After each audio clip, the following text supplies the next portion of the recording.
Some of the filters in Photoshop utilize geometry for their effect, and one of the perhaps more extreme variations on that is the Extrude filter, which creates three-dimensional geometric shapes out of a photo. Let's take a look at this very interesting filter effect. I'll start off by creating a background copy layer by dragging the thumbnail for my background layer down to the Create New Layer button at the bottom of the Layers panel, and then I'll turn that background copy layer into a smart object by choosing Filter, Convert for Smart Filters from the menu and clicking OK on the confirmation dialog. And then I can choose Filter, Stylize, Extrude from the menu in order to bring up the Extrude dialog. For this filter, we don't get a preview of the effect, which is one of the reasons that I'm using this filter as a smart filter, because that enables me to go back and fine-tune the settings based on the result that I get initially. I'll go ahead and leave these options set as they are. The type is set to blocks, my size is at 30 pixels, the depth is at 50 with a random setting. I have the solid front faces checkbox turned on and the mask incomplete blocks option turned off. I'll go ahead and click OK, and that will apply the effect to my smart object layer, and then we can go back to this filter and further analyze a little bit exactly what's going on. I'll double click on the Extrude filter on the Layers panel. That will bring up the dialog once again. I can choose whether I want to work with blocks, which is what I have here, these square shapes that have risen up out of the photo, or pyramids, which produces a similar effect but with pointed blocks rather than square blocks. I can also change the size, of course. I'll go ahead and make these blocks a little bit larger. I'll set this value to 40. I can adjust the depth. In this case, I'm at a value of 50, but I can adjust that if I'd like. Perhaps, for example, I'll use a value of 30 to create a little bit less dramatic effect. And I can choose to have the size or the height of those blocks be random, so you'll see random variation here in the heights, or based on tonal levels within the image. I'll go ahead and switch that option to level-based.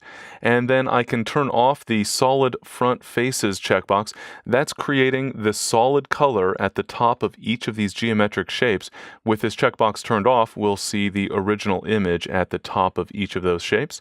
And I can also turn on the Mask Incomplete Blocks checkbox. And what that means is if any of the blocks are partially outside of the image, then the original image will be revealed in that area instead.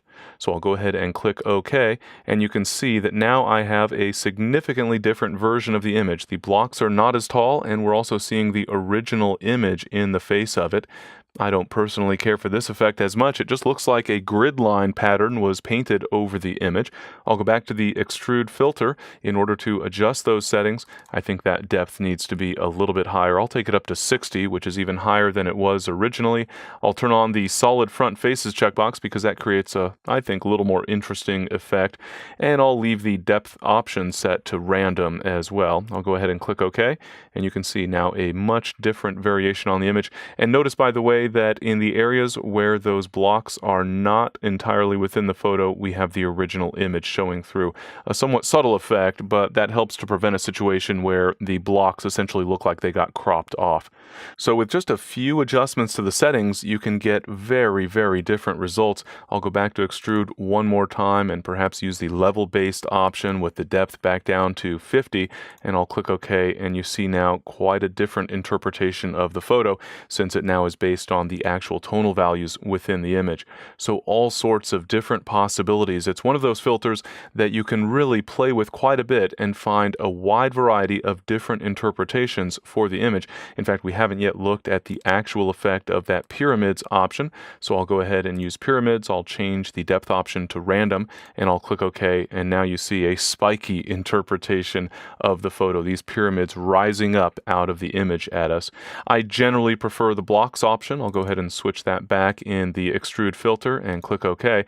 But again, you can get a wide variety of different interpretations of the image with just small changes to the settings that you use for this very unique filter.